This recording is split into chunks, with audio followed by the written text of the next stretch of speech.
Good morning, dear students. Yesterday I discussed about activity 1 and 2, and today I will discuss about activity 3. Activity 3, to study the change in burning a candle. What are the materials required for the activity? For the activity you can see that materials required are candle, matchbox, and what is the method?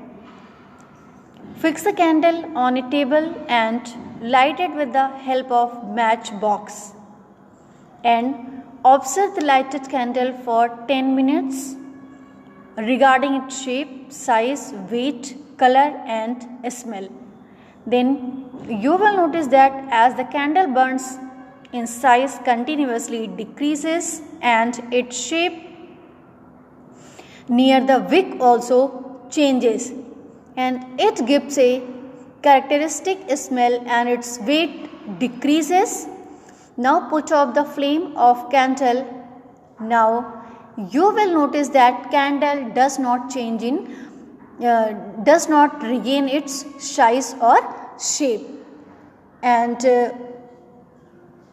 then you can see that from the above activity you can see that it can be conclude the certain changes are permanent in nature and cannot be reversed. Furthermore, there is change in the weight and shape. We can say that different kinds of changes are there, and again you can see the changes in the lighted candle. Again it cannot change into its original form and shape, and so this is the when we will remove the cause, then also it will not change in its original form. So this is change in the burning a candle.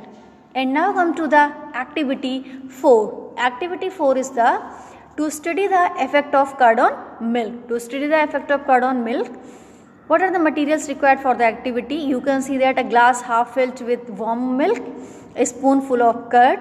A method. What is the method? Dip your finger in the warm milk, and if your finger can bear heat, that means the milk is at right temperature, and if your finger is unable to bear heat, then allow the milk to cool. After some time you will see that once the right temperature is obtained, add a spoonful of curd in the milk and stir it thoroughly, and cover the glass with paper and keep aside for 6 hours. You will notice that after 6 hours the milk in the glass changes into curd, and it is no longer a liquid but a semi-liquid. It has a sour smell and taste different from the milk, and furthermore it cannot be converted back into the milk. So conclude, we can say that change of milk into curd is an irreversible change which is brought about in a few hours. In other words, it is a slow change, it is a slow process, and it is slow change, but it comes under the chemical change. So in the activity 4 you have seen that new substances are formed, and when we will remove the cause, then again it cannot change into its original form, shape and size. So this is the changes according to the activities. We can say that chemical change is the irreversible change. New substances are formed, and again even on removing the cause, it cannot change in its original form and shape. So till here you will take a revision.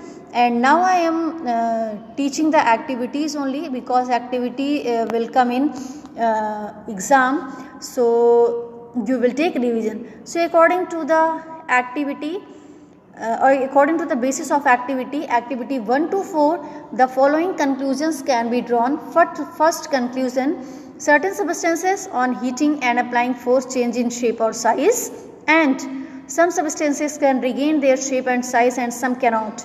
In other words, the change in certain substances is reversible, and new substances can be formed by mixing 2 or more substances. So till here you will take revision.